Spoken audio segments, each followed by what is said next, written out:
What fucked up thing did you do as a kid? I used to pee on my brother's bed in the morning so I would get first crack at video games or TV while he helped clean up his mess. Update: I did not pee on my brother, I used to make sure that I was peeing away from him and on top of the covers.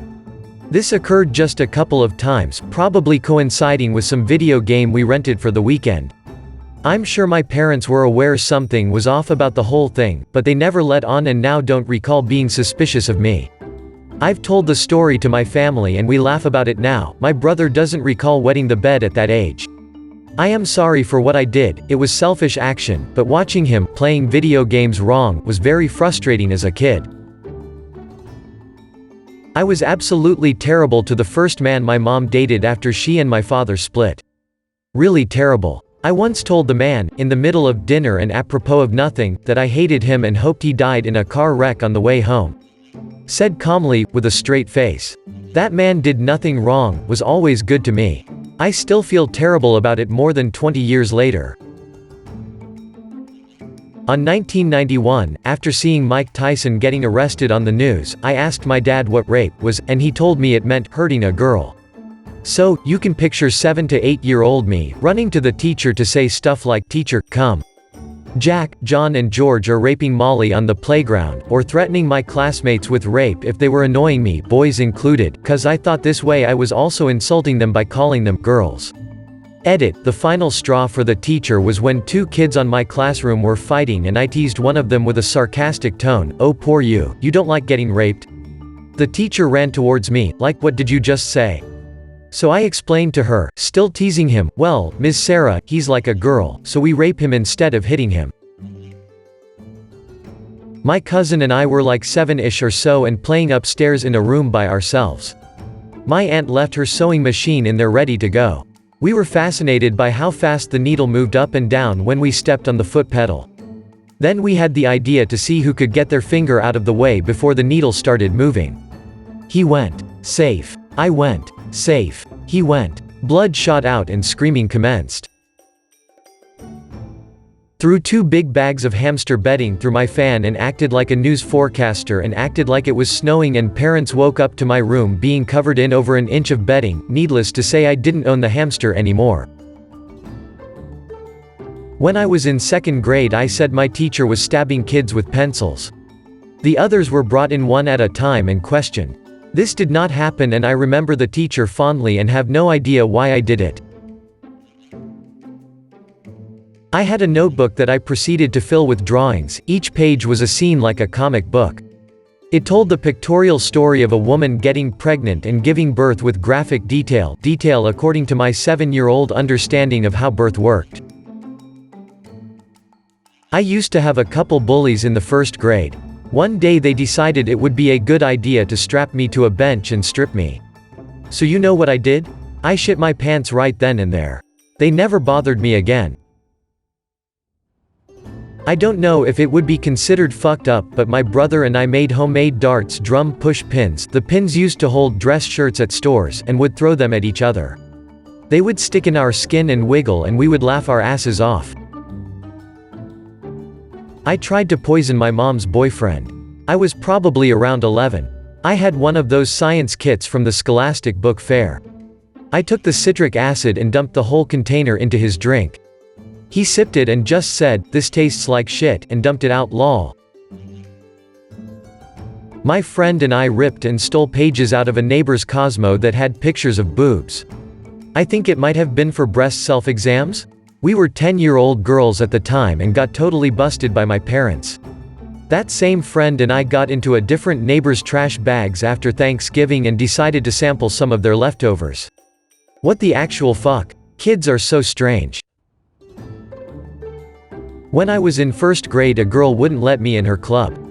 So the next morning our teacher took away her sunglasses because she was wearing them during class.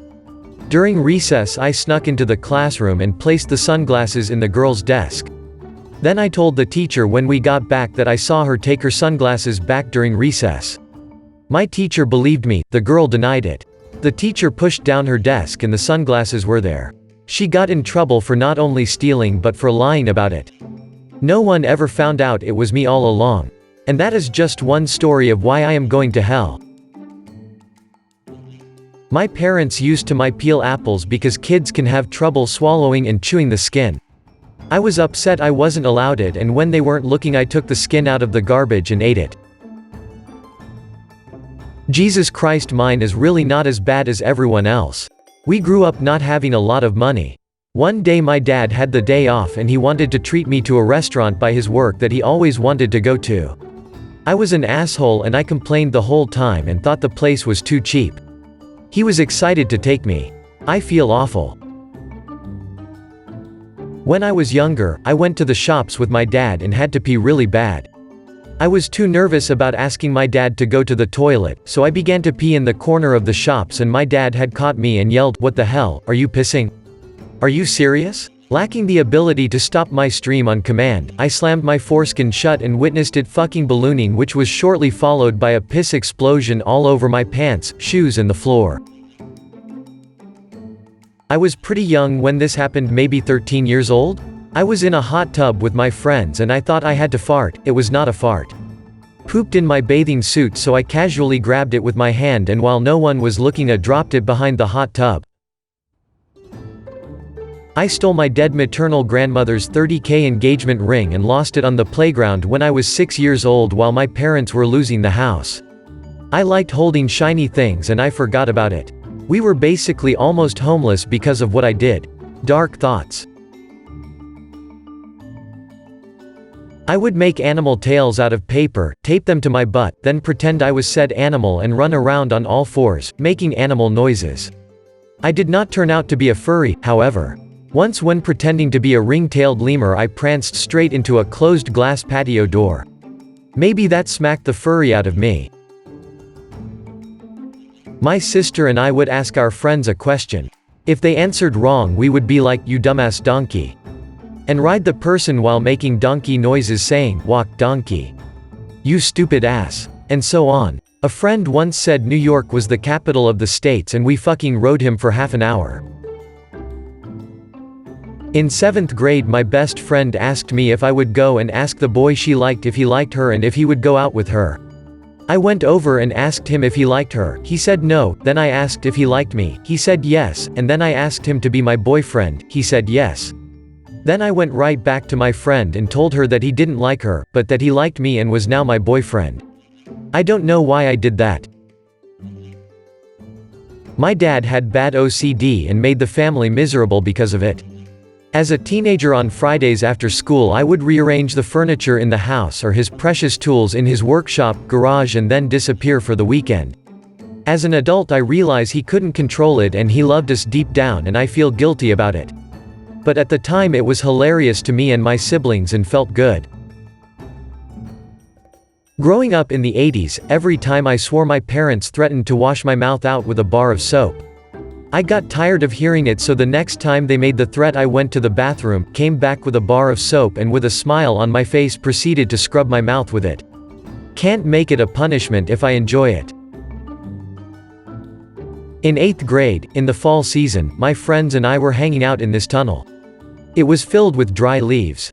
As we sat on the walls of the tunnel shooting the shit, I was mindlessly throwing matches into the leaves. I had this weird obsession with fire since I was really young.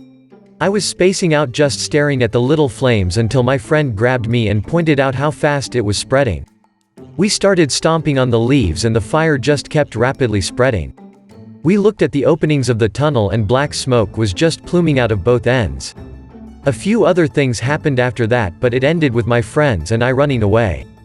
The way our neighborhood worked, we could see the tunnel from my friend's house without being seen by anyone else. The tunnel had a massive flame coming out of both ends. I can't believe how bad the fire was. But it was in a remote area, there wasn't anything close to it that it could burn down. Not justifying what I did, because it was extremely reckless, dangerous and destructive. But all things considered it was pretty harmless and luckily I never got caught. Friends and I would hang out on a side street with a 1-gallon gas can and a lighter. When we saw a car coming one of us would run across the street while pouring gas and the other friend would light the gas after he was clear. When I was 13, the blizzard of '93 rolled through, holding me captive for 2 weeks indoors with my family. I was lonely, horny, and hadn't seen a female in 2 whole weeks.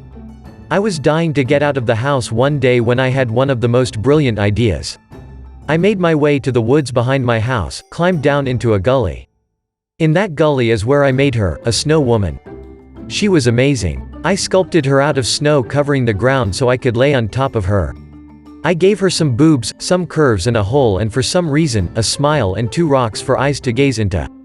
I removed my gloves, unzipped, and got busy. When I finished, I brushed myself off and erased her. Climbed out of the gully, through the woods and back inside to my room and listened to counting crows for an hour or so.